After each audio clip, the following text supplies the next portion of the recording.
Assalamu alaikum students. Today the topic which we are going to study is the endothermic reactions. Endothermic is composite of two words. Endo means inside and therms mean heat. कि वो reaction जो कि अपने अंदर heat को absorb लेके जाएं, तो ऐसी reactions हमको क्या कहते हैं? Endothermic reaction. The reaction during which the heat is absorbed are called the endothermic reactions. जिसे आपने एक्सोथर्मिक में पढ़ा था कि वो सराउंडिंग में हीट देते हैं, तो लेकिन जो एंडोथर्मिक रिएक्शंस हैं वो क्या करते हैं कि सराउंडिंग से हीट लेते हैं अपने अंदर और एब्जॉर्ब कर लेते हैं और हमें एक कूलिंग देते हैं इफेक्ट, ना कि हमें हीटिंग इफेक्ट देंगे. एक बहुत ही इजी एग्जांपल है एंडोथर्मिक रिएक्शन की, जिससे आप फेमिलियर हैं students. Photosynthesis is a good example. इसमें होता क्या है कि ये भी एंडोथर्मिक रिएक्शन की एक एग्जांपल है कि इसमें जो प्लांट्स हैं वो सन से एनर्जी लेते हैं और उसको अपने अंदर एब्जॉर्ब कर लेते हैं.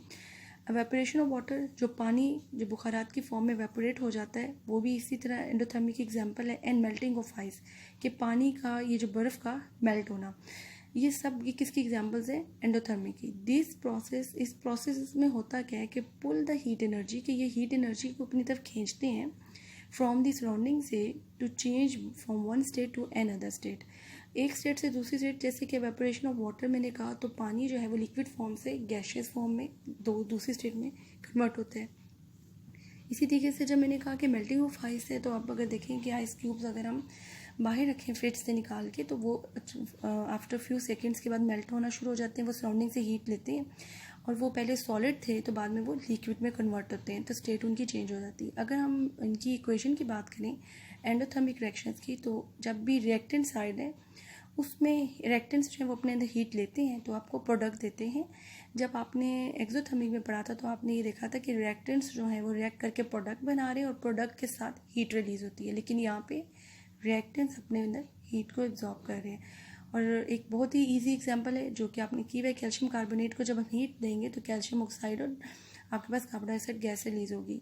अब आपकी जो बुक में स्टूडेंट्स एक्टिविटी दी गई है वेरी इजी, कि आपने क्या करना है कि एक बीकर लेना है और बीकर में आपने sodium carbonate Na2CO3 aqueous form में, यानी कि जो कि वाटर में डिज़ोल्व है, उसका सोल्यूशन लेंगे और उसका पहले आप टेम्परेचर मेजर कर लें. फॉर एग्जांपल कि उसका हम टेम्परेचर अज्यूम करते हैं कि 17 था.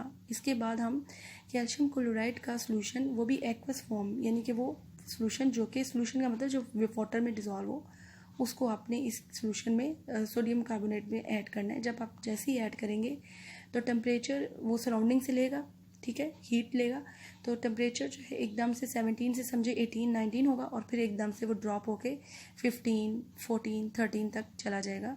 तो ये हमें क्या एक्सपेरिमेंट शो कर रहा है कि एंडोथर्मिक रिएक्शन बता रहा है कि आपने जब दो सॉल्यूशंस को आपस में मिक्स किया तो क्या हुआ कि रिएक्टेंट्स मैंने इन्वायरमेंट से हीट ली, तो जो आपके पास प्रोडक्ट है वहाँ पे हीट नहीं है, लेकिन आपके पास क्या होगा, कूलिंग, यानी कि जो बीकर है वो साइडों से कूल डाउन हो जाएगा. वो किसकी वजह से होगा? Due to the endothermic reaction. तो ये था आपकी स्टूडेंट्स एक्टिविटी थी. These are the endothermic reactions.